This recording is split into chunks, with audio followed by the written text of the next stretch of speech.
देख रहे हैं इंडिया टीवी। आपके साथ मैं हूं मीनाक्षी जोशी। सुबह के 10 बज रहे हैं, वक्त हो गया है दमदार 10 का। दो खास मेहमान हमारे साथ स्टूडियो में मौजूद है। हमारे साथ वरिष्ठ पत्रकार अजीत द्विवेदी जी हैं, पॉलिटिकल एनालिस्ट सचिन कुमार जी हमारे साथ है। बहुत स्वागत है आप दोनों का।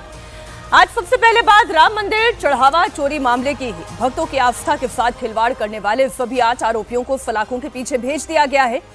करीब 80 लाख रुपए की रिकवरी हुई है, जिसमें से 20 लाख से ज्यादा कैश आरोपी अविनाश शुक्ला से बरामद किया गया है। अब आरोपी अविनाश शुक्ला पर पुलिस का शिकंजा कस रहा है। पुलिस ने अविनाश शुक्ला की रिमांड के लिए अदालत में अर्जी लगाई है। पुलिस की रिमांड अर्जी पर आज स्पेशल कोर्ट में सुनवाई होगी। अविनाश शुक्ला से मंगलवार को पुलिस की टीम ने जेल में करीब 3 घंटे तक पूछताछ की थी। अविनाश के पास से ही सबसे ज्यादा रकम बरामद हुई है। 20 लाख कैश जेल में बंद अविनाश शुक्ला के पास से मिला। $1,121 यानी कि करीब 1,06,000 रुपए और सोने चांदी की ज्वेलरी भी बरामद की गई है। अविनाश के अयोध्या वाले योग सेंटर पर 28 जून को पुलिस ने छापा मारा था। तब एक संदूक बरामद किया गया था और उस पर लाल रंग से राम राज्य कोष लिखा हुआ था। पेटीएम का QR कोड लगा हुआ था। छापेमारी का वीडियो बुधवार सुबह सामने आया। राम मंदिर परिसर में तैनात 400 निजी सुरक्षा कर्मी भी इस वक्त जांच के घेरे में हैं। उनकी ड्यूटी, उनका roster, CCTV, entry exit record सबकी पड़ताल की जा रही है। आप यूं समझिए कि एक एक पर्चे को खंगाला जा रहा है। अब अविनाश शुक्ला के पास क्या क्या रिकवर हुआ वो आप जान लीजिए। नोटों का अंबार लगा हुआ था। देखिए ये तस्वीरें। उसके पास से 500 के 3,609 नोट, 200 रुपए के 579 नोट, 100 रुपए के 1,182 नोट, 50 रुपए के 5 नोट, 20 रुपए के 21 नोट और 10 रुपए के 5 नोट मिले हैं। कुल मिलाकर 20,39,220 रुपए की बरामदगी हुई है। हैरानी की बात तो यह है कि अविनाश शुक्ला इकलौता आरोपी है जिसके पास से दान में आए $1,121 भी मिले हैं। इसमें $100 के 8 नोट, $50 के 2 नोट, $20 के 9 नोट, $10 के 3 और $5 के भी 2 नोट शामिल है। रुपए में इन डॉलर्स की वैल्यू को करीब 1,07,000 रुपए आंका गया है। अविनाश शुक्ला के पास से सोने की चेन, अंगूठी, चांदी का सिक्का भी बरामद हुआ। अविनाश शुक्ला प्रतापगढ़ का रहने वाला है। यह शख्स 3 महीने पहले तक राम मंदिर के पास ठेला लगाकर पानी बेचता था। इसका भाई योग संस्थान में योग सीख रहा था। उसने इसे अपने साथ रखा। वहां से मंदिर के लोगों के संपर्क में आया। संस्थान के प्रभारी ने ट्रस्ट के लोगों से कहकर इसे चढ़ावे की काउंटिंग के काम में लगा दिया। अब सोचिए जरा कि 10 रुपए का नोट, 20 रुपए का नोट और यहां तक कि 5-5 के सिक्के तक नहीं छोड़े इन चोरों ने। दान चोर के दूसरे आरोपियों अनुकल्प मिश्रा, करुणेश पांडे, लवकुश मिश्रा, मनीष यादव, रमाशंकर मिश्रा और टिन्नू यादव के ठिकानों से जो बरामद हुआ, जहां जहां से रकम बरामद की गई, इसकी पूरी डिटेल आ गई है। ये डिटेल भी आपको दे देती हूं। लवकुश मिश्रा के पास से 14,25,000 रुपए बरामद हुए। 500 रुपए के 2,850 नोट हैं। अनुकल्प मिश्रा के पास से 16,82,040 रुपए बरामद किए गए। करुणेश पांडे के पास से 18,07,063 रुपए बरामद हुए। इसके अलावा टिन्नू यादव के पास से 1 लाख रुपए बरामद हुए। रमाशंकर मिश्रा के पास से पुलिस ने 7,32,170 रुपए बरामद किए। इतना ही नहीं, मनीष यादव के पास से भी 2 लाख रुपए बरामद किए गए हैं। ये जो चढ़ावा चोर थे, इनका लालच का ये पुलिंदा कितना बड़ा था अजीत जी, कि 10-10 के नोट, 20 के नोट, 5 रुपए के सिक्के, कुछ नहीं छोड़ा इन्होंने। जब जितना मौका मिलता गया सब समेटते चले गए। और ये चूंकि उसमें जो हम लोग कल भी आप लोगों ने विजुअल्स दिखाए थे, जो विजुअल्स सीसीटीवी कैमरे से आया है, जिसे एक टेबल के इर्द गिर्द बैठ करके गिनती होती थी नोटों की, उस पर 20-22 लोग बैठते थे। तो मान लीजिए कि सारे लोग तो चोरी, अभी सारे लोगों के नाम चोरी में नहीं आ रहे हैं। इन 8 लोग पकड़े गए हैं, तो एक कहीं ना कहीं इनके दिमाग में ये भी होगा कि बाकी लोगों से बचा करके चोरी करनी है।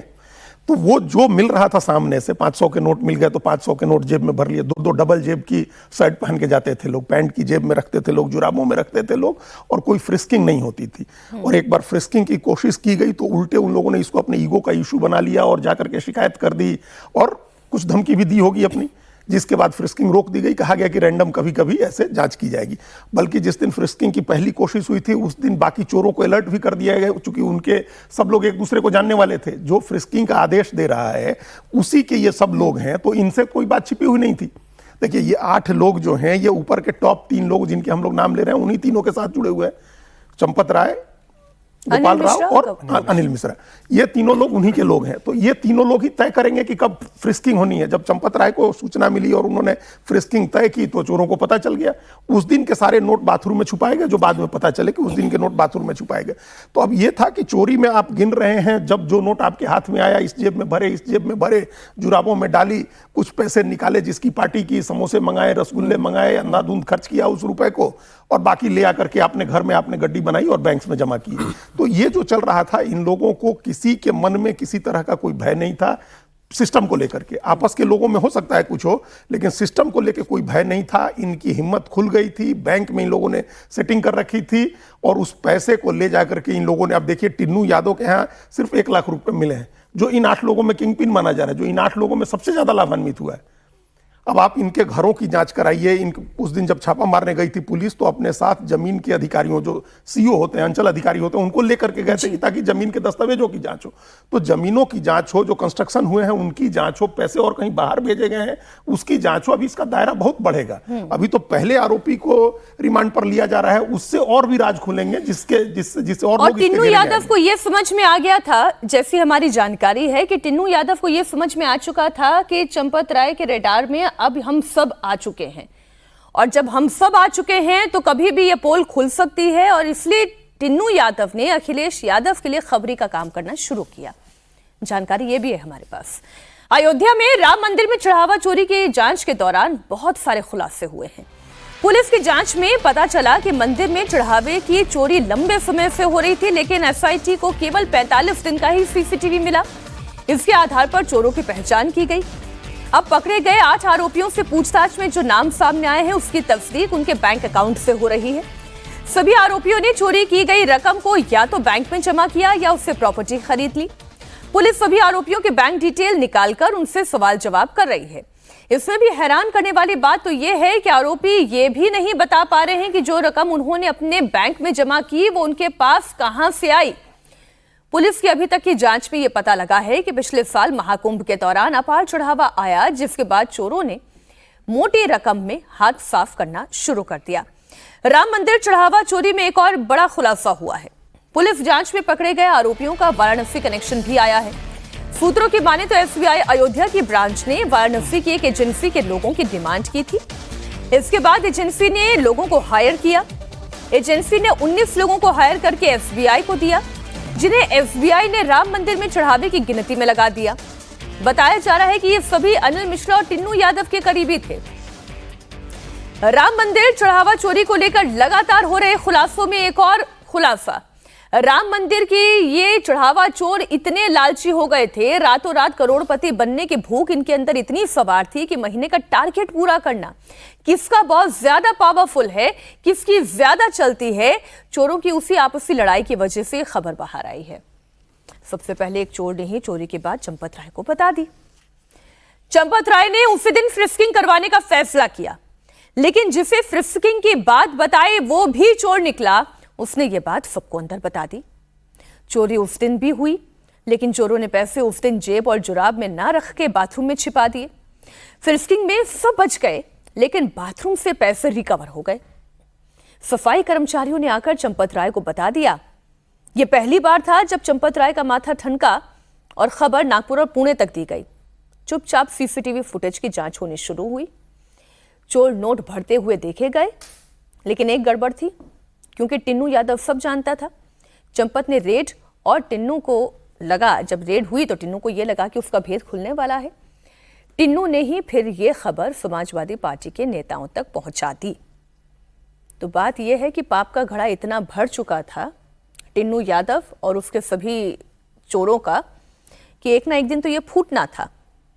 लेकिन कौन ज्यादा ताकतवर हो, किसके पास ज्यादा पैसा हो, कौन ज्यादा पावरफुल हो जाए, उसी चक्कर में टिन्नू यादव की भी पोल खुल गई। उसको यह लगा कि अखिलेश यादव को बता देंगे तो ये खबर वैसे खुल जाएगी। उनको ये नहीं पता था कि चोर चोर मौसेरा भाई होता है।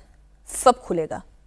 देखिए, निश्चित तौर पे, और इसमें सबसे बड़ी जो कमी रही वो ये थी कि यहाँ पे कोई भी प्रोफेशनल अप्रोच नहीं था। एसबीआई वाली बात जो आप कह रहे हैं कि वहाँ के ब्रांच से नाम भेजा गया वहाँ बनारस की एक सिक्योरिटी एजेंसी के पास कि आप भेजें, उसके ओनर ने ये बयान दिया है कि हमारे पास ये नाम जो है एसबीआई की लोकल ब्रांच की तरफ से आए थे, जबकि प्रोसेस ये होता है कि हमेशा कॉर्पोरेट ऑफिस जो हेड होता है वहाँ से ये सब रिकमेंडेशन जाते हैं। फिर एसबीआई ब्रांच की तरफ से जो नाम गया वो अभी बताया गया है कि जो लोग उसमें थे, जो 8 लोग पकड़े गए हैं, उनमें से कुछ लोगों ने, लवकुश मिश्रा, अनुकल्प मिश्रा वगैरह ने वो नाम भेजे थे। कहने का मतलब ये है कि पहली बात तो ये सब कुछ अनौपचारिक तौर पे चल रही थी। दूसरी बात क्या गलती हुई कि जो ट्रस्टीज थे, खासकर चंपत राय जी वगैरह, उन्होंने बिल्कुल विश्वास कर लिया, और जब आपसे जुड़ के आपके रिकमेंडेशन पे आ रहा है तो ये बात आज से नहीं थी, ये लगभग ये 1-1.5 साल पहले से चलती थी। आप वहां पे जाएं कि किसकी चल रही है, चंपत जी के लोग हैं, गोपाल राव जी के लोग हैं, और भी बाकी लोग हैं। उसके बाद ये भी आ रहा था कि बाकी जो ट्रस्टी नहीं है वो उनका भी वीआईपी, और पूरा का पूरा जो तंत्र था ट्रस्ट से जुड़ा हुआ नीचे तक, वो एक ही चीज में था कि वीआईपी दर्शन कौन कितना ज्यादा करवा पाता है वहां पे। तो जहां पे आस्था की जगह उस सत्ता के, उसको एक शक्ति का केंद्र और उसके माध्यम से धनार्जन की बात बनाई, तो उसमें टिन्नू यादव जैसे लोग अगर अखिलेश को कह रहे हैं तो बहुत ही स्वाभाविक है, क्योंकि आपकी धर्म के प्रति या कोई भी जो एक आस्था होती है कि आप एक ऐसे टिन्नू यादव को क्या लगा इससे कोई पॉलिटिकल माइलेज अखिलेश यादव ले जाएंगे और फिर कोई फायदा टिन्नू यादव को पहुंचाया जाएगा, ऐसा था? या अखिलेश यादव ने इस पूरे मामले को एक पॉलिटिकल गेन की तरह यूज करने की कोशिश की? देखिए, निश्चित तौर पे ये आपसी जो लड़ाई हुई उन सबों की कि कौन किसके माध्यम से आया है, उसमें जब ये बात हुई होगी कि आप सिंगल आउट कर दिए जाएंगे तो आदमी अंदेशा लगाता है। हो सकता है कि इनको अंदेशा लग गया हो कि अब हमें बाहर का रास्ता दिखाया जाएगा, कुछ किया जाएगा, तो वो एक बदले की भावना होती है ना, क्योंकि आप तो हमेशा उसी छोटे छोटे कैलकुलेशन में लगे हुए हैं। तो उस स्थिति में अगर टिन्नू यादव के माध्यम से अखिलेश यादव या सपा के किसी दूसरे नेता को गया है, तो सीधी तौर पर बात है कि इंटरनल जो बिकरिंग हुई है उसमें इनका यह लगा होगा कि अगर हम इससे वंचित हो रहे हैं तो हम पूरे मामले का ही खुलासा कर देते हैं। एक खबर और जानकारी जो मुझे मेरे सोर्सेस के हवाले से मिली अजीत जी, वो ये कि ये मामला जनवरी में ही खुल जाता ये मामला जनवरी में ही खुल जाता और ट्रस्ट के ही मेंबर्स के द्वारा चंपत राय को ऑफिशियल कम्युनिकेशन हुआ। उस ऑफिशियल कम्युनिकेशन में ये बताया गया कि इर्रेगुलरिटीज है, अकाउंट्स में भी दिखाई दे रही है, पैसा ठीक तरीके से अकाउंट नहीं हो रहा है, और फिर आप इसको प्रोफेशनल तरीके से चलाएं। ये रिकमेंडेशन भेजी गई ट्रस्ट के ही द्वारा चंपत राय जी को। यही तो असली चीज। लेकिन चंपत राय जी ने क्या किया, उसी का प्रिंट आउट लेके लेटर का वो केवल कर्मचारियों के अंदर घुमा दिया, लेकिन कोई प्रोफेशनल सिस्टम उन्होंने नहीं बनाया। तो इसी गलती के लिए तो उनको सबसे ज्यादा जिम्मेदार ठहराया जा रहा है। जो लोग ये कह रहे हैं कि वो ईमानदार हैं, उन्होंने पैसे नहीं लिए हैं, इसके बावजूद उनके ऊपर अक्षमता और नकारेपन का जो आरोप लग रहा है, इसी वजह से तो लग रहा है कि आपके संज्ञान में चीजें थी और आप कंट्रोल नहीं कर सके उसको। यही तो अक्षमता है। ये एक और जानकारी है कि अप्रैल का जो पहला हफ्ता था, अप्रैल के पहले हफ्ते तक संघ के भी टॉप लीडर को, सरकार के भी टॉप लीडर्स तक ये बात पहुंच चुकी थी, और फिर भैया जी जोशी काम पर लगे और फिर धीरे धीरे करके मामले का खुलासा हुआ। वो स्पाई कैम लगाने का फैसला भी इसलिए चंपत राय का था और ट्रस्ट के ही लोगों का था कि जरा पता तो करें देखिए हो क्या रहा है। नियत सबकी थी कि जो ट्रस्टी थे वो निश्चित तौर पे वो चाहेंगे कि मामला सही तरीके से चले। यहां पे सबसे बड़ी बात यह है कि पहला तो आपने जिन लोगों को अपॉइंट किया है उनके बैकग्राउंड को आपने चेक नहीं किया और उनके डेली एक्टिविटीज को चेक नहीं किया। और दूसरी बात, जब ये मामला खुल के आया, क्यों चंपत राय जी पे लोगों का आक्रोश है? इसलिए नहीं कि उनके जो पहले का उनका जो योगदान है, बलिदान है, उस पर कोई प्रश्न चिन्ह, इसलिए कि जब यह मामला खुल के आया तो भी उन्होंने आके इसको ढकने की कोशिश की, बदनामी के डर से। होता है आदमी का कि मंदिर बदनाम हो जाएगा, भक्तों की जो श्रद्धा है उस पर एक प्रश्न चिन्ह लगेगा। भले गलत नहीं थी, लेकिन उनका तरीका जो था वो गलत था। एक बड़ी खबर आ रही है, दर्शकों तक पहुंचाते। जापान के प्रधानमंत्री ताकाइची भारत दौरे पर हैं। इस वक्त राष्ट्रपति भवन में उन्हें गार्ड ऑफ ऑनर दिया जा रहा है।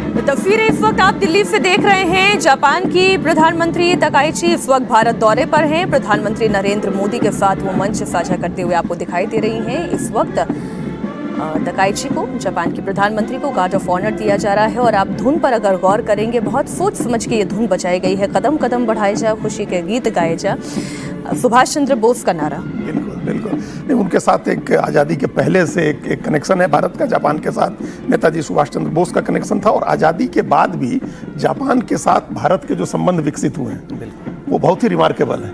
आप देखिए, एशिया में या पूरी दुनिया में देखें तो भारत के जो सबसे विश्वसनीय साझेदार के तौर पर कोई एक कंट्री है तो हम लोग जापान का नाम ले सकते हैं। भारत का स्ट्रेटेजिक पार्टनर, भारत का इकोनॉमिक पार्टनर, एक भरोसेमंद पार्टनर ये जापान रहा है। हमारे संबंध उनके साथ बहुत अच्छे हैं। हम पूरे देश में हम मेट्रो का देख रहे हैं क्या किस तरह से, और दूसरे चीज़ों में जापान ने क्या मदद की है।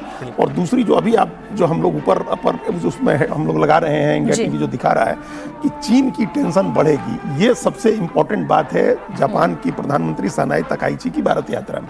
हम लोग के साथ स्ट्रेटेजिक रिलेशनशिप है, हम लोग टेक्नोलॉजिकल उनके साथ एडवांसमेंट के कोऑपरेशन और वो सब चीज़ें हम लोग संधि करेंगे, सब चीज़ें अपनी हैं। लेकिन एशिया के अंदर अगर कोई पावर, कोई दो देश मिल करके चाइना के पावर को बैलेंस कर सकते हैं या यूनिपोलर एशिया बनाने की जो कोशिश चाइना कर रहा है उसको कोई चैलेंज कर सकता है तो भारत और चीन। हम लोग साउथ कोरिया को इसमें नहीं रख सकते हैं क्योंकि वो उतना मिलिट्री पावर अभी वो नहीं है। जापान ने अपने को मिलिट्री पावर के तौर पर विकसित करना शुरू किया और भारत एक मिलिट्री पावर है। तो ये एक जिम्मेदारी है कि यूनिपोलर एशिया को में हम लोग बनने से रोकें और इसमें भारत जापान की भागीदारी एक बहुत ही महत्वपूर्ण भूमिका निभाएगी। और जो खास तौर पर हम बात कहते हैं कि साउथ चाइना सी जो है, बिल्कुल वो उस महासागर में किसी एक देश का प्रभुत्व ना हो जाए, चीन उसके ऊपर ऑटोनॉमी अपनी दिखाने की कोशिश ना करे, वो केवल भारत ही रोक सकता है। और देखिए, इसके लिए 21वीं सदी में लगातार ये जो संबंध है भारत और जापान का वो मजबूत होता है। 2000 में ग्लोबल पार्टनरशिप की डील हुई थी जब वाजपेयी जी प्राइम मिनिस्टर थे। फिर 2006 में शिंजो अबे थे प्राइम मिनिस्टर, तो उसमें स्ट्रेटजिक एंड ग्लोबल पार्टनरशिप है। फिर 2014 में जब प्रधानमंत्री की पहली सितंबर 14 में जापान का दौरा हुआ तो वो special strategic and global partnership हुआ। तो ये और भी गहरा होता जा रहा है, जिसमें मैरीटाइम सिक्योरिटी, साउथ चाइना सी की बात है, उसके अलावा डिजिटल और एआई के फील्ड में है, और जो अजीत जी ने बताया कि डिफेंस के फील्ड में भी, और चाइना को कंटेन करने की जो पॉलिसी उसमें सबसे रिलायबल और दोनों देश का इंसेंटिव जो है इसमें एक साथ जुड़ता है। तो भारत और जापान नई कूटनीति की नई उड़ान की ये तस्वीरें हमने आपके सामने रखी। बात बंगाल की कर लेते हैं। बंगाल में टीएमसी नेताओं पर, जरा स्टूडियो आ जाएं। हाँ, बंगाल में टीएमसी नेताओं पर एग अटैक जारी है। बंगाल में टीएमसी नेताओं पर एग अटैक की घटनाएं हैं कि थमने का नाम ही नहीं ले रही, और इस बार इसका शिकार हुई हैं महुआ मोइत्रा। कलकत्ता हाईकोर्ट की नाराजगी के बावजूद टीएमसी नेताओं पर अंडे का वार जारी है। टीएमसी नेताओं का घर से निकलना मुश्किल हो गया है। ताजा मामला तो टीएमसी सांसद महुआ मोइत्रा का है।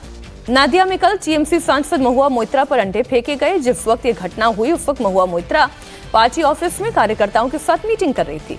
महुआ ने खुद इस अटैक का वीडियो बनाया, आरोप लगाया कि लोग पुलिस की मौजूदगी में ये कर रहे हैं। महुआ ने यह भी आरोप लगाया कि बीजेपी के लोगों ने उन पर अटैक किया। जब बीजेपी के लोग अटैक कर रहे थे तब उन्होंने डीजीपी को फोन लोकेशन बताई। पुलिस भी आई लेकिन तमाशबीन होकर वो देखती रही।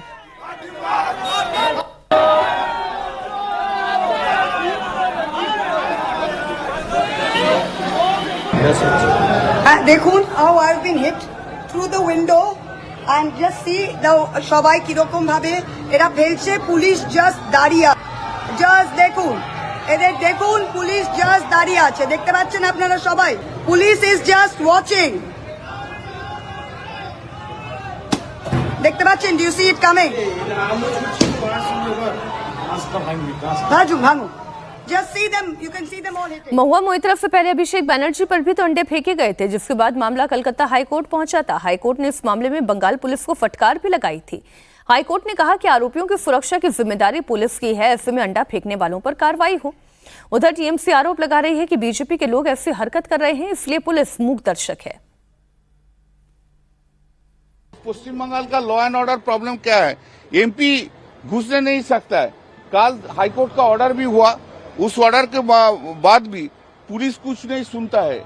तो ये किसी को कोई जगह में घुसने नहीं देता है, महुआ मोइत्रा को भी घुसने नहीं दिया। अभी आप मुख्यमंत्री जी जो वो बड़ा बड़ा बात करते हैं विधानसभा में, लेकिन कोई लॉ एंड ऑर्डर नहीं है। एमपी तो सुरक्षित नहीं है, पश्चिम बंगाल में कोई सुरक्षित नहीं है। अब टीएमसी के आरोपों पर बीजेपी ने पलटवार किया। बीजेपी के प्रदेश अध्यक्ष का कहना है कि टीएमसी के लोग ही टीएमसी पर अटैक कर रहे हैं।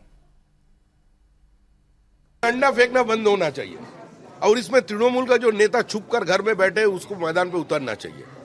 तृणमूल को मार रहे हैं और सरकार हमारा चल रहा है। पुलिस कौन का किसका जेब में अगर अंडा होगा तो इसको पकड़ने के लिए तो कोई मशीन नहीं है, मेटल डिटेक्टर नहीं है। शायद मेटल डिटेक्टर से अंडा को पकड़ा नहीं जाता, तो हम लोगों को नया मशीन लाने दीजिए विदेश से। ऐसा टेक्नोलॉजी तो है नहीं अभी। तो किसका जेब में तृणमूल का अंडा है हमारा बस मालूम नहीं है। तो तृणमूल को इसको सल्टाना चाहिए, तृणमूल को इसको ढूंढ कर निकालना चाहिए। कौन कार्यकर्ता कौन नेता के ऊपर अंडा फेंक रहा है। अंडा फेंकना बंद होना चाहिए। बात तो सही कह रहे हैं कि कोई मेटल डिटेक्टर में अंडा थोड़ी ना पकड़ सकता है, लीथल वेपन तो है नहीं। बल्कि मैं तो ये कह रही हूँ कि टीएमसी के नेताओं को इस बात का शुक्र मनाना चाहिए कि घर पर सफेद साड़ियां कोई नहीं भेज रहा है, बम नहीं फोड़ रहा है, चाकू नहीं चल रहे हैं, कट्टा नहीं चल रहा है। बिल्कुल ठीक बात है। और ये अभी ये एक तो हमको लग रहा है कि बंगाल में पहले भी ऐसा होता था, और किसी भी घटना में हम लोग देखते थे कि बीजेपी के नेता जा रहे हैं, मंत्री जा रहे हैं, केंद्रीय मंत्री, उनके ऊपर पथराव हो रहा है, उनको घेरा जा रहा है, काले झंडे दिखाए जा रहे हैं। तो एक राजनीतिक संस्कृति की भी बात होती है। लेकिन कई बार ये भी लगता है कि अब अगर मान लीजिए लोगों का गुस्सा इतना सस्टेन थोड़े करता है कि भाई चला ही जा रहा है, गुस्सा खत्म ही नहीं हो रहा है। भाई आपने चुनाव हरा दिया ममता बनर्जी को, उनकी पार्टी भी टूट गई, अब क्या है। तो अब ये कहीं ना कहीं अब डिजाइन किया हुआ लगता है। अब ये डिजाइन जैसा कह रहे हैं सामिक भट्टाचार्य कि तृणमूल के लोग ही कर रहे हैं, तो अब तृणमूल के लोग कर रहे हैं या बीजेपी के लोग कर रहे हैं, लेकिन ये स्वाभाविक गुस्सा कम और ये डिजाइन किया हुआ गुस्सा। ब्रेक के लिए जाना है, लेकिन उससे पहले एक खबर और है बंगाल की, वो रह जाएगी। आज ऋतव्रत बनर्जी भी चुनाव आयोग से मिलने जा रहे हैं। नहीं, देखिए इसमें निश्चित तौर पे अब किसे पहचान मिलती है। विधायकों का बहुमत उनके पास है, लेकिन बात वही है सुप्रीम कोर्ट का जो जजमेंट है सुभाष देसाई केस में 2023 में कि भाई उसके संगठन और विधायक दल और संसदीय दल सबको एक साथ लेके देना होगा। तो चुनाव आयोग पे निर्भर करेगा। लगभग 700-800 करोड़ रुपए पैसे फ्रीज हैं, उस पर किसकी संपत्ति होगी, किसे मान्यता मिलेगी, सिंबल किसे मिलेगा। तो आने वाले समय कुछ भी हो, लेकिन ममता बनर्जी के लिए और खासकर अभिषेक बनर्जी के लिए ये बुरा ही होगा, कुछ अच्छा होने वाला नहीं। ईरान के पूर्व supreme leader Ayatollah Ali Khamenei का 4 से 9 जुलाई तक अंतिम संस्कार किया जाएगा। 28 फरवरी को अमेरिका और इजराइल के अटैक में खामेनेई मारे गए थे। अब जब अमेरिका ईरान में जंग थम गई है, बातचीत चल रही है, तो उनका अंतिम संस्कार किया जाएगा। इसके लिए दुनिया भर के नेताओं को निमंत्रण भेजा गया है। भारत में प्रधानमंत्री नरेंद्र मोदी को भी न्योता भेजा गया था, लेकिन पीएम मोदी की जगह भारत की ओर से बिहार के राज्यपाल सैयद अता हसनैन और विदेश राज्य मंत्री पवित्रा मार्गरेटा समारोह में शामिल होंगे। हालांकि इसके अलावा ईरान के कई नेताओं को भी निमंत्रण भेजा जा रहा है। इसमें बीजेपी के राष्ट्रीय अध्यक्ष नितिन नवीन, कांग्रेस के राष्ट्रीय अध्यक्ष मल्लिकार्जुन खड़गे, कांग्रेस के राज्यसभा सांसद पवन खेड़ा, कांग्रेस सांसद इमरान मसूद, सपा सांसद अफजल अंसारी, पूर्व केंद्रीय मंत्री और कांग्रेस नेता सलमान खुर्शीद के नाम शामिल हैं। इसके अलावा पीडीपी प्रमुख महबूबा मुफ्ती, नेशनल कॉन्फ्रेंस के नेता और श्रीनगर के सांसद रहुल्ला मेहदी और लद्दाख के सांसद हाजी हनीफा का नाम शामिल है। दावा किया जा रहा है कि खामेनेई के अंतिम संस्कार में करीब 2 करोड़ लोग पहुंचेंगे। लेकिन जिन लोगों का नाम प्रधानमंत्री नरेंद्र मोदी के अलावा भारत की तरफ से भेजा गया है, ये क्या मैसेज देता है अजीत जी? देखिए, ये एक तो राजकीय सम्मान में राजकीय जो एक रिप्रेजेंटेशन होगा, गवर्नमेंट का एक रिप्रेजेंटेशन होगा, वो lieutenant general retired lieutenant general Syed अता हसनैन होंगे और विदेश राज्य मंत्री पवित्रा मार्गरेटा होंगे। ये तो सरकार का आधिकारिक एक डेलीगेशन जाएगा। और ये एकदम समझने की बात है कि भारत ने इस बार भी बड़ा लो प्रोफाइल रिप्रेजेंटेशन भेजने का फैसला किया है। जब इब्राहिम रईसी मरे थे, जो राष्ट्रपति हैं, ईरान के राष्ट्रपति थे, और वो एक दुर्घटना में मरे थे, तो भारत के उपराष्ट्रपति गए थे। उस समय तत्कालीन 2024 में जगदीप धनखड़ उपराष्ट्रपति थे और उनके नेतृत्व में एक डेलीगेशन गया था। तो भारत ने एक तो डेलीगेशन का लेवल अपना वो लो प्रोफाइल किया है। और इसका कारण यही है कि जो हम लोगों ने युद्ध के दौरान भी देखा कि भारत किसी कोई पार्टीजन वो नहीं दिखाना चाह रहा है कि हम इजराइल अमेरिका के साथ हैं या ईरान के साथ हैं। मतलब एक बैलेंस लेकर के चलने की जो बात होती है, तो एक उसका प्रोफाइल कम किया गया सांसदों को बहुत है। और जो दूसरे लोग आए हैं, जो दूसरे लोगों को बुलाया गया है, उसमें वो निमंत्रण निजी तौर पर है। वो कोई आधिकारिक और सरकारी रिप्रेजेंटेशन का वो न्योता नहीं है। वो अगर जाएंगे तो निजी हैसियत से लोग जाएंगे। और भी कुछ लोगों को हम देख रहे हैं, कुछ और लोगों के नाम है, हमको लगता है कुछ सामाजिक लोगों के नाम है, सामाजिक कार्यकर्ताओं के भी, कुछ आध्यात्मिक धार्मिक लोगों के भी नाम है। तो वो निजी न्योता है। अब 1.5 से 2 करोड़ लोग बुलाए जा रहे हैं, तो इस बात को भी समझने की जरूरत है कि जो अयातुल्ला अली खामेनेई थे वो शिया समुदाय के सर्वोच्च धर्म गुरु थे और इसके साथ साथ स्टेट हेड भी थे वहाँ के, ईरान के। तो एक राजकीय सम्मान भी है, एक धार्मिक सम्मान, धार्मिक समारोह भी है, एक राजकीय समारोह भी है, धार्मिक समारोह भी है। और उसमें इतने लोग आ रहे हैं, तो शिया लोगों को जो ये बुलाए जा रहे हैं जम्मू कश्मीर के लोग, ये एक शिया रिप्रेजेंटेशन भी वहाँ दिखाना है। और दूसरा निजी अपना जो जिन लोगों के साथ किसी तरह के संबंध किसी भी वहाँ के सरकार के लोगों को रहे होंगे, उनको बुलाया जा रहा है। अब कौन जाता है इसमें, ये देखने की बात होगी।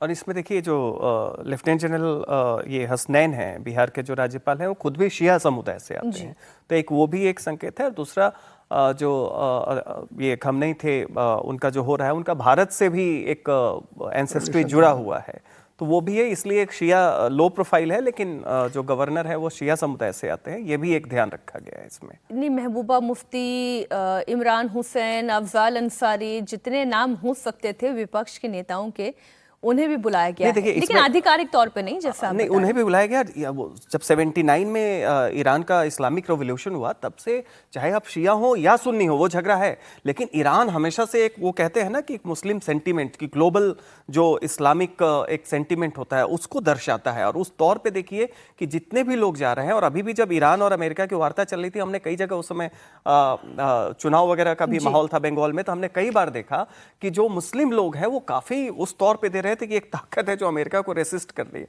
तो उस कारण भी देखिए कि व्यक्तिगत तौर पे जो भी अक्रॉस द पार्टी जो मुस्लिम लोग हैं और बाकी सामाजिक तौर पे वो भी जा रहे हैं। ये इश्यू तो नहीं बनेगा कि आपने कैसे इसका लेवल और गिरा दिया है?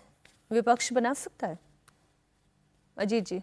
हाँ, बना सकता है। विपक्ष की तरफ से ये इशू बनाया जा सकता है कि ये कहा ही जा रहा है कि भारत ने अपना जो लो प्रोफाइल डेलीगेशन करके ये मैसेज दिया कि हम इजराइल अमेरिका के साथ हैं। हालांकि ये मैसेज नहीं है। इसी मैसेज को कंटेन करने के लिए कि हम न इधर हैं न इधर हैं, भारत एक नॉन पार्टीजन व्यू रखता है, इसलिए ये किया गया है कि भाई आप दो रिप्रेजेंटेटिव भेज रहे हैं। लेकिन ये इशू बन रहा है, बनेगा भी। अमेरिका ईरान में तो फिलहाल जंग रुकी हुई है, लेकिन टेंशन बरकरार है, क्योंकि ईरान ने क्लियर कट कह दिया है कि वो अमेरिका से सीधे बात नहीं करेगा। ईरान ने अमेरिका से बातचीत से इनकार कर दिया है। ईरान का कहना है कि अमेरिका ने अब तक MOU की शर्त पूरी नहीं की है। जब तक अमेरिका अपने वादे पूरे नहीं करता, तब तक ईरान उससे बातचीत नहीं करेगा। ईरान की शर्त है कि जब तक लेबनान से इजराइल की फोर्स हटती नहीं, तब तक वो बातचीत नहीं करेगा। तभी तो दोहा में अमेरिकी और ईरानी प्रतिनिधि मंडल के बीच कोई बातचीत नहीं हुई। अमेरिका की ओर से ट्रंप के विशेष दूत स्टीव विटकॉफ और जेयर्ड कुशनर दोहा में हैं, लेकिन ईरानी प्रतिनिधि मंडल ने बातचीत से इनकार कर दिया है। उधर ट्रंप ने दावा किया है कि ईरान से परमाणु कार्यक्रम को लेकर बातचीत सही दिशा में आगे बढ़ रही है। As far as things are going, the denuclearization of Iran is moving along well. They've had very good meetings, and we'll see. We hit them very hard for 3 nights, as you know, but we're getting along very well. So I call it the denuclearization, and it's all taking place. It's all going well. अब जो बात Donald Trump कह रहे हैं और जो बात Iran की तरफ से कही जा रही है, सचिन जी, वो तो बात हम पहले दिन से जानते हैं। न्यूक्लियर पे जब तक ईरान पीछे नहीं हटेगा, तब तक ट्रंप के लिए चुनौती है, और लेबनान से जब तक इजराइल नहीं हटता, तब तक ईरान भी पीछे नहीं हटेगा। और उसके साथ ये देखिए, ये चिकन एंड एग वाली बात है कि ईरान कह रहा है कि पहले आप हमारे फ्रोजन डील्स को, जितने भी फ्रोजन जो एसेट्स हैं, आप उसको खोलिए, हॉर्मुज पे हमारे दावे को आप स्वीकार कर लीजिए, उसके बाद हम आपकी सारी बात मानेंगे। और अमेरिका का कहना है कि एनरिच्ड यूरेनियम वाली बात, और दूसरी कोई हॉर्मुज पे कोई ये नहीं होगा। तो सब लोग चाह रहे हैं कि डील हो जाए, लेकिन डील में पहले किसकी शर्त मानी जाए, क्योंकि ये होगा ना हु ब्लिंक्स फर्स्ट। इससे ये जाएगा कि ये जो लड़ाई जो अनरिजॉल्व रही, जो जिसका कुछ अंत नहीं हुआ, उसमें आप मोरल हाई ग्राउंड कौन लेगा कि हमने बाजी पलट दी। वैसी स्थिति में बात वहीं पे फंसेगी। और 60 दिन का जो मसला है, उसमें दोनों देश चाहेंगे कि कहीं से निपट जाए, और उसी के लिए सारी टेक्निकल बात चल रही है लो लेवल पे, जो हायर लेवल पे बात होगी। लेकिन अंत तक देखिए, अभी जेडी वांस ने भी कहा कि अभी हम कोई भी ऐसा कदम नहीं लेंगे जिसमें फिर से हमें फोर्स डिप्लॉय करना पड़े, अटैक डिप्लॉय करना पड़े, लेकिन इससे हम इनकार भी नहीं करेंगे। तो ये प्रेशर टैक्टिक्स इसी पे है कि अमेरिका चाहता है कि ईरान पहले उसके कंडीशन को मान जाए, एनरिच्ड यूरेनियम और हॉर्मुज वाली बात, और ईरान चाहता है कि पहले आप हमारे जो एसेट्स हैं उसको आप डिफ्रीज कर दे, हमारे पास वो पैसा वो आ जाए और हॉर्मुज पे हमारा दावा स्वीकार कर ले, तब हम आपने आईएए बिल्कुल कर ठीक दें। कहा। दरअसल ये शहमात के खेल की तरह है जो इस वक्त अमेरिका और ईरान के बीच में चल रहा है, लेकिन क्या वापस से जंग शुरू होने की नौबत आएगी? नहीं, वापस जंग शुरू नहीं होगी। ये तो हम लोग बार बार कह रहे हैं, एबरेशंस होंगे, छोटे मोटे अटैक जो हम लोग देख रहे थे वो चल रहे थे। और अभी ये जो कतर में लोग बैठे हैं, ये मध्यस्थों के जरिए बात हो रही है, अभी डायरेक्ट बात नहीं हो रही है, दोनों आमने सामने बैठ करके बात नहीं कर रहे हैं। जो ट्रंप ने कल कहा जब वो एयरफोर्स 1 में सवार हो रहे थे और उन्होंने कहा कि बातचीत सही दिशा में बढ़ रही है, तो उनकी एक सदिच्छा थी। लेकिन बातचीत कतर में जो हुई है, मध्यस्थों के जरिए हुई है, उसमें एक खबर यह है कि संभवतः एक सहमति बन रही है कि वो $6 बिलियन जो कतर में फ्रीज किया हुआ है पैसा इसका ईरान का, वो खुल जाए और उसको कंडीशनल इस्तेमाल की मंजूरी दे दी जाए ईरान को कि कंडीशनल इस्तेमाल है, आप बहुत ही जरूरी चीजों के लिए इस चीज का इस्तेमाल करेंगे, इस फंड का जो 52-53 हजार करोड़ रुपए का फंड है। अब ये समस्या क्या है, ईरान में इतनी महंगाई बढ़ी हुई है, इतनी महंगाई बढ़ी हुई है, लोग रोटी खरीदने के पैसे लोगों के नहीं है, मतलब ऐसी महंगाई है, ऐसी मुद्रास्फीति है, वहां पैसे की कोई कीमत नहीं रह गई है। ऐसे में अगर उसका वो फ्रीज किया हुआ एसेट, कतर वाला एसेट खुलता है और ये कंडीशन होता है कि आप कुछ जरूरी चीजों के लिए इसका इस्तेमाल करेंगे, तो उससे भी बातचीत आगे बढ़ने की, एक कदम आगे बढ़ने की संभावना बढ़ेगी बातचीत होने की। तो ये संभवतः ये सहमति बन रही है कि हम ये $6 अरब आपका खोल देंगे, इसका आप जरूरी कामों के लिए इस्तेमाल करिए। ये हो रहा है। एक और जंग है रूस और यूक्रेन की जंग, जो ईरान अमेरिका की जंग से पहले शुरू हुई। पिछले 4 साल से ये जंग जारी है। एक बार फिर से जंग तेज हो गई है। यूक्रेन के अटैक के बाद अब रशिया तबाही बनकर यूक्रेन पर टूट रहा है। रूस ने यूक्रेन की राजधानी कीव पर मिसाइल और ड्रोन की बारिश कर दी।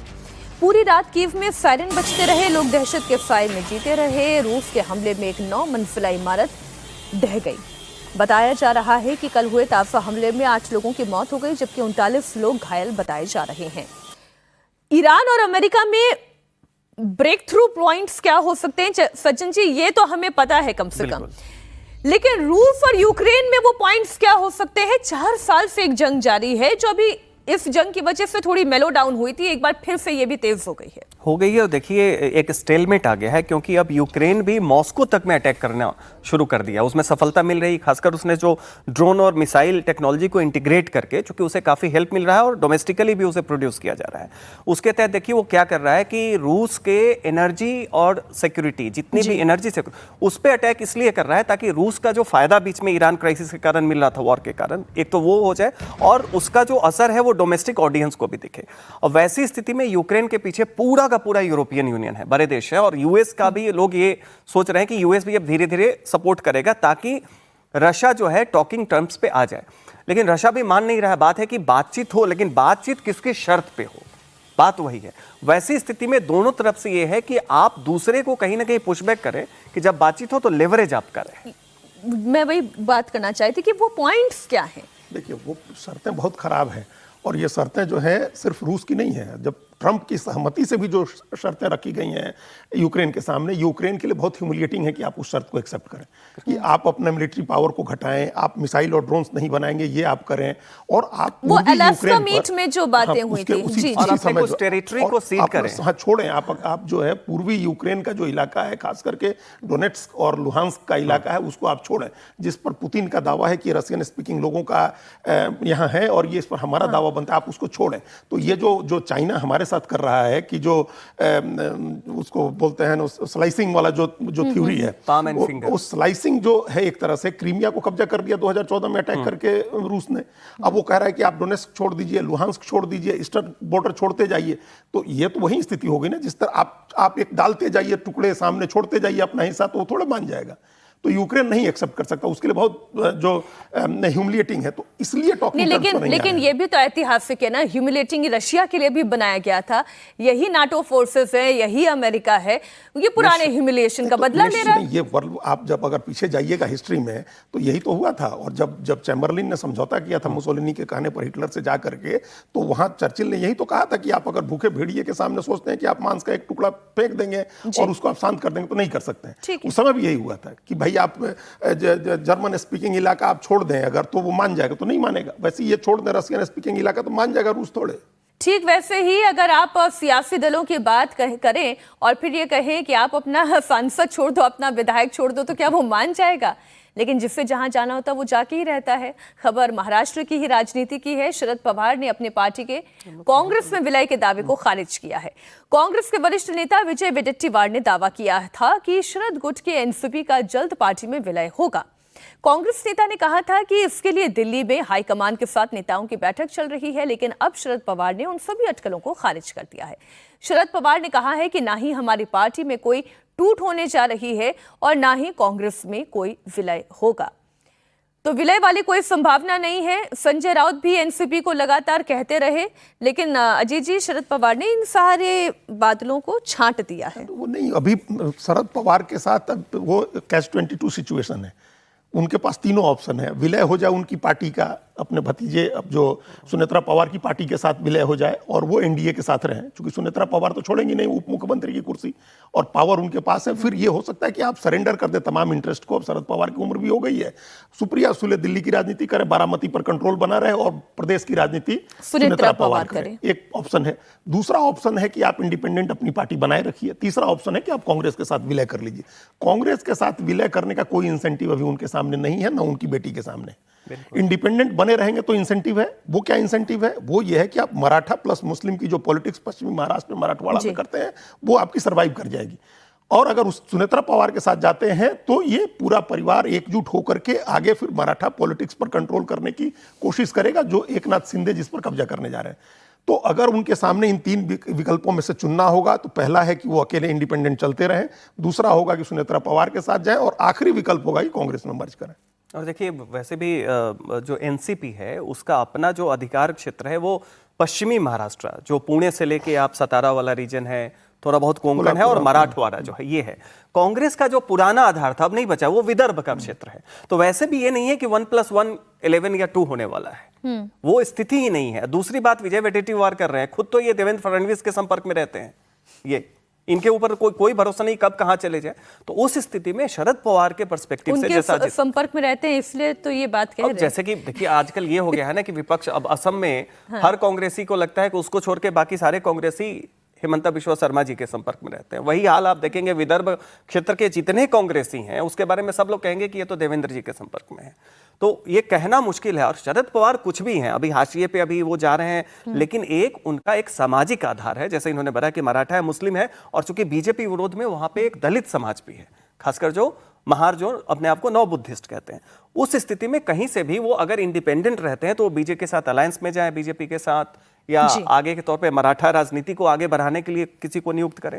कांग्रेस के साथ जाने से कुछ नहीं मिल रहा है। वो एक ऐसा दलदल है जिसमें आप जाएंगे तो आप धंसेंगे, बिल्कुल उबर कभी नहीं पाएंगे। उत्तर प्रदेश में विधानसभा चुनाव से पहले सीट शेयरिंग को लेकर लड़ाई अभी से शुरू हो गई है। 403 सीटों वाली विधानसभा में कांग्रेस चुनाव में समाजवादी पार्टी से बराबर की हिस्सेदारी मांग रही है।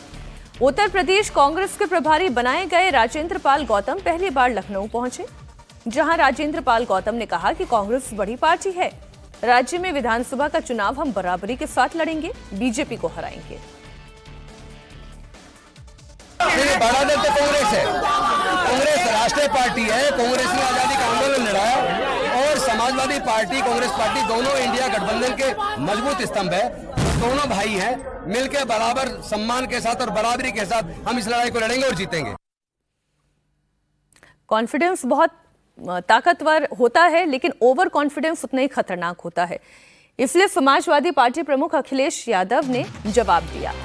अखिलेश यादव ने कहा कि 403 सीटों पर कांग्रेस चुनाव की तैयारी करे, 403 पर समाजवादी पार्टी, हम डबल तैयारी के साथ बीजेपी को विधानसभा चुनाव में हराएंगे। 403 ले लो, 403 तैयारी हो, 403 हम तैयारी करें तो कितनी होगी? 806। तो सोचिए बीजेपी को हराने के लिए डबल तैयारी चल रही है। इसमें क्या खराब बात है? इसमें क्या बुरा लग रहा है आपको? क्यों डबल तैयारी हो रही है?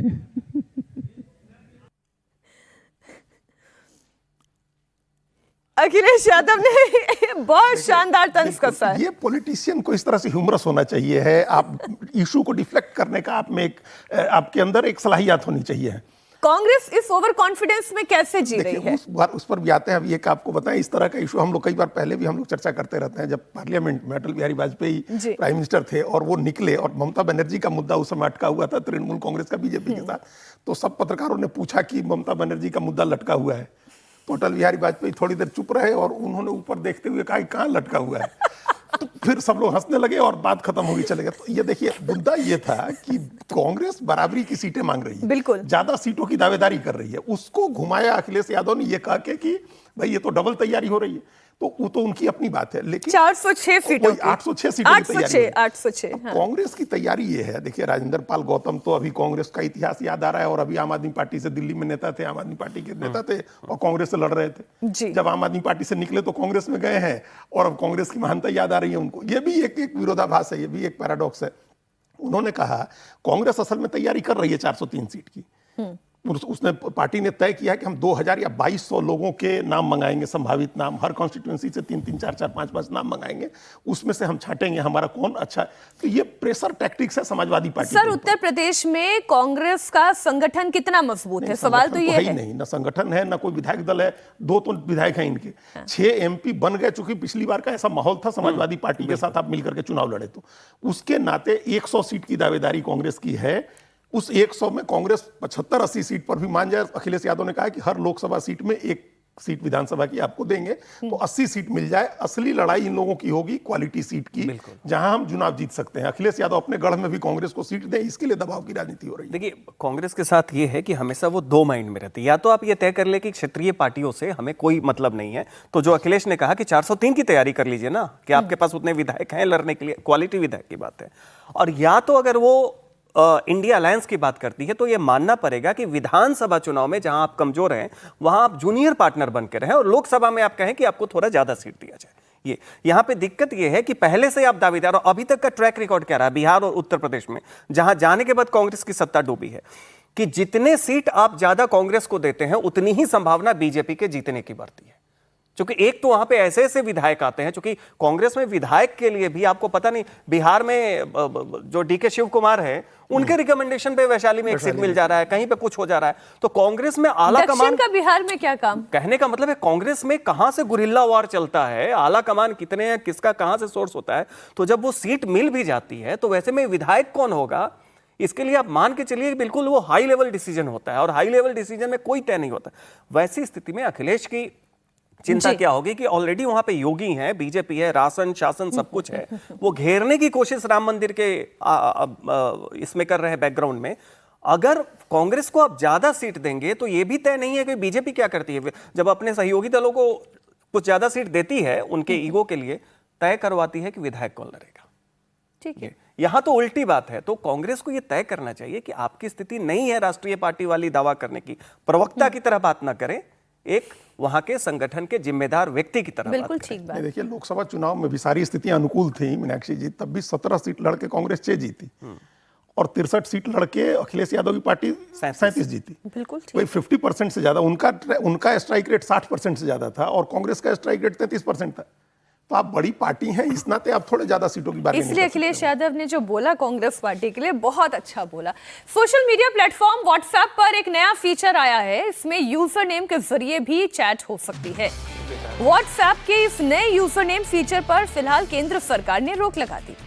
सरकार ने व्हाट्सएप की पेरेंट कंपनी मेटा से 3 दिनों के अंदर जवाब मांगा।